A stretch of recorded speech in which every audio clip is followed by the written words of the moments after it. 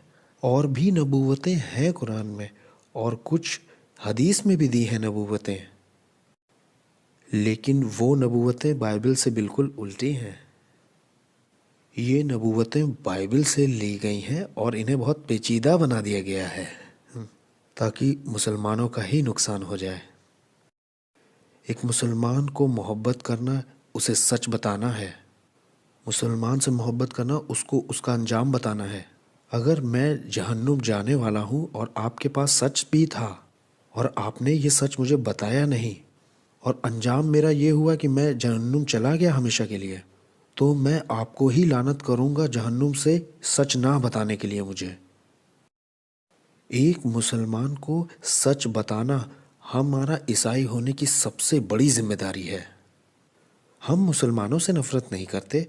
उन्हें मोहब्बत जताने का मतलब है कि उन्हें हमेशा की सज़ा से बचा लेना। और इसीलिए कुछ मुसलमान सोचते हैं कि ये नफ़रत का मैसेज है, ये नहीं है मोहब्बत का मैसेज। हमें मुसलमानों से कोई नफ़रत नहीं है। अगर मैं गड्ढे में गिरने वाला हूँ, मैं चाहूँगा कि आप मुझे रोकें, क्योंकि अगर मैं गड्ढे में पड़ के मर जाता हूँ तो तुम्हारा दोस्त होने का क्या मतलब बना। मैं आपका दोस्त हूँ क्योंकि मैं आपसे मोहब्बत करता हूँ। मैं चाहता हूँ कि आप पाओ हमेशा की नजात मसीह के साथ। मुसलमान ये सवाल कर सकते हैं कि क्या तुम सही हो और 1.3 बिलियन मुस्लिम्स गलत हैं दुनिया में। ये सवाल मुसलमान मुझसे भी पूछते हैं। एक मिनट रुको, तुम हमसे कह रहे हो कि तुम सही हो और 1.3 बिलियन लोग दुनिया में गलत हैं। अगर आप यकीन करते हो कहानियों पर, अब्राहम, नूह, मूसा, यीशु, किसी एक को भी ले लो, वहाँ हमेशा यही बात तो थी कि एक ही आदमी सही था और बाकी पूरी दुनिया गलत थी। नूह सही था, बाकी सारी दुनिया डूब गई। मूसा सही था, अब्राहम सही था, यीशु भी सही था, बाइबल के हाकिम सही थे, जकरिया सही था। एक आदमी सही था और बाकी सारी मेजॉरिटी गलत निकली। सच जो होता है वो सियासी इलेक्शन में नहीं मिलेगा। डेमोक्रेसी और सच ये दोनों अलग अलग चीज़ें हैं। सच सच ही होता है, एक आदमी सही हो सकता है और बाकी सारे लोग गलत हो सकते हैं। जो इस्लाम से कन्वर्ट हुए वो सही हैं और जो मेजॉरिटी ऑफ मुस्लिम हैं वो चौड़े दरवाजे में जा रहे हैं। उन्हें मुड़ना पड़ेगा पतले दरवाजे की तरफ। मुझे मालूम है आप में से बहुत सारे यकीन नहीं करेंगे क्योंकि आप शायद चौड़े दरवाजे के लिए हैं, लेकिन अगर आप पतले दरवाजे को चुनते हैं तो ये है नजात।